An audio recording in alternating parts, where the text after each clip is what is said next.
I'm just gonna go to the woods and hunt. You're just gonna be able to bug out to the woods and get as many deer as you want. Have you seen how many deer there are on the side of the road and in the middle of Atlanta? Hell, there's a guy who makes a living making YouTube videos about it. You should know. You think you'll be able to do that, huh?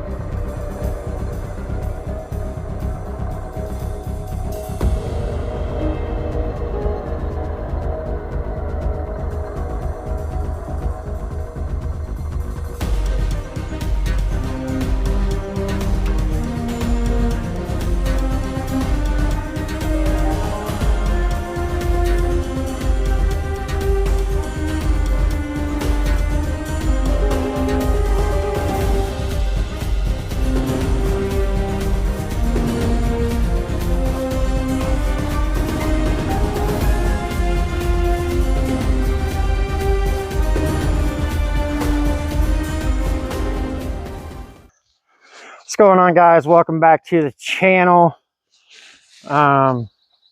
Just to get this out of the way right now, this is a state and federal compliant magazine that's been affixed to only hold 5 rounds for my area in the woods that I'm in.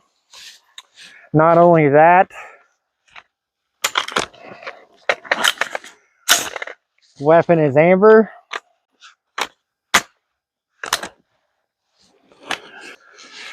Today I'm running the taps, and I'm actually running it less 2 magazines. I had to pull them out the other day for something on a quick little property patrol, and I just haven't put them back in yet. I still need to get the canteens. I have my 24-hour pack over there that has water in it though. Got the dyed boonie, rocking it Gilligan style. And today's just going to be a quick video. We're going to go over the basics that aren't talked about that much, and that is, how are you going to feed you and your family when shit hits the fan into the world as we know it? Let's talk about stats for a minute.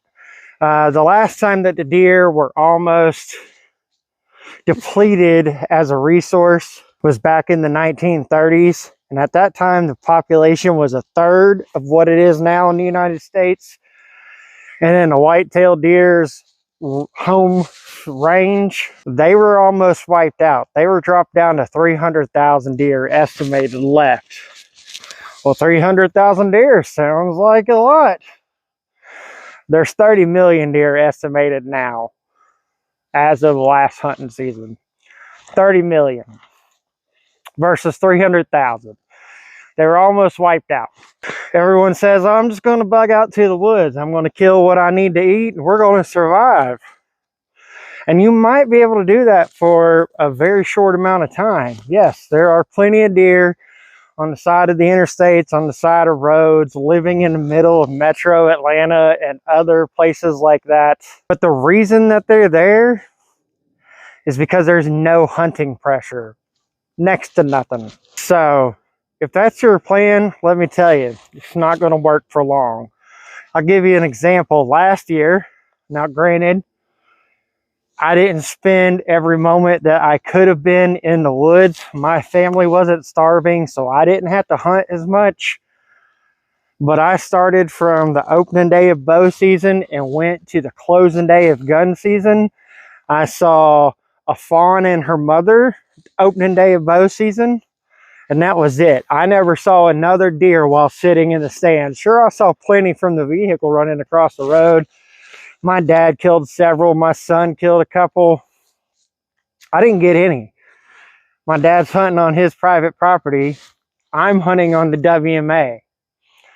I didn't get any.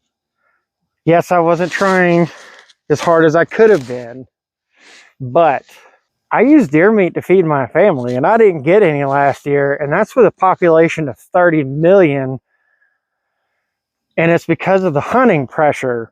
Yes, I wasn't very active, and I didn't move where they were. I could have gotten a couple. I I was busy doing other things. I all love that statistic that 9 missed meals leads to anarchy. And once your kids have been starving for 3 days, you'll do about anything. Well, what are you going to do when your plan is to bug out to the woods and feed your family and there's nothing for you to feed? Not to even mention, have you considered the fact that once you pull the trigger on that gun, that everyone in the area is, one, gonna know you're there, and two, gonna know where you saw that deer at, and they're gonna come and try to get them some. How are you gonna do that? Do you have a silencer? Do you have another means of take? If you're using a bow or a crossbow bolts are like $90 for 6 bolts. Granted, not all of them, but the higher ends. Then you've got broadheads, unless you're going with like just like a 3-bladed broadhead that you can sharpen a couple of times. Every time you shoot a mechanical broadhead, it's done. You have to buy another one, and 3 of them cost $50. Granted, there's other types of things for regular traditional compound bows, traditional bows and shit like that, but do you know how to make a bow? Do you know how to make an arrow? Do you know how to create a broadhead out of flint and steel? Do you know how to sharpen the broadheads that you have? Do you have enough broadheads stacked up that you know you'll be able to go for like 5 or 6 years of non-stop feeding your family, being able to resharpen them, and then maybe rely on the gun after that amount of time? Have you stocked up on lead and the stuff that you need to harden the lead and a mold and the air rifle and the compressor and all that stuff to run an air gun or an air bow? What is your plans? How are you going to defeat the other hunters who are normally in the area? You know, everyone talks about the good old boys, but they've got the leg up on you. They know where the deer are because they've been hunting them. They know how to find them because they've been hunting them. Can you track a deer? If you shoot a deer and it runs off, are you going to be able to find it? Do you know how to process it on your own?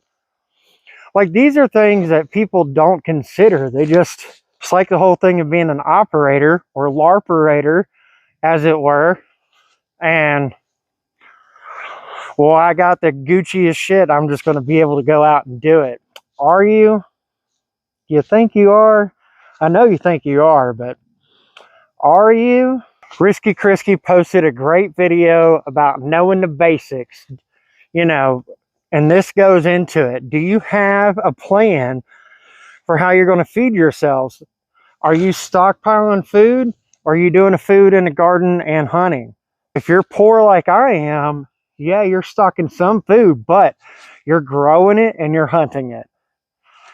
Do you know how to can it and stuff? Like the basics: bounding, shoot, move, communicate, individual movement techniques, receiving contact, breaking away from contact, the small unit tactics, stuff like that are super important. Super important and can save your life. But knowing the basics of how to feed your family, how to get water, that's going to be way more important and save your life. I suggest you check out the Milkmaid. She does some videos about being on the farm and raising pigs and cows and shit. I should have videos coming about gardening, but there's plenty of stuff on YouTube for gardening and all kinds of stuff. As focused as you are on being the LARPerator with all the Gucci gear and the awesome guns and running out and just blasting, you need to be just as focused on how you're going to feed your family and how you're going to supply water for your family. That's it. That's all I wanted to talk about today. Just a quick little video on basics that need to be covered that not everyone's thinking about. How are you going to feed your family? How are you going to provide water for your family?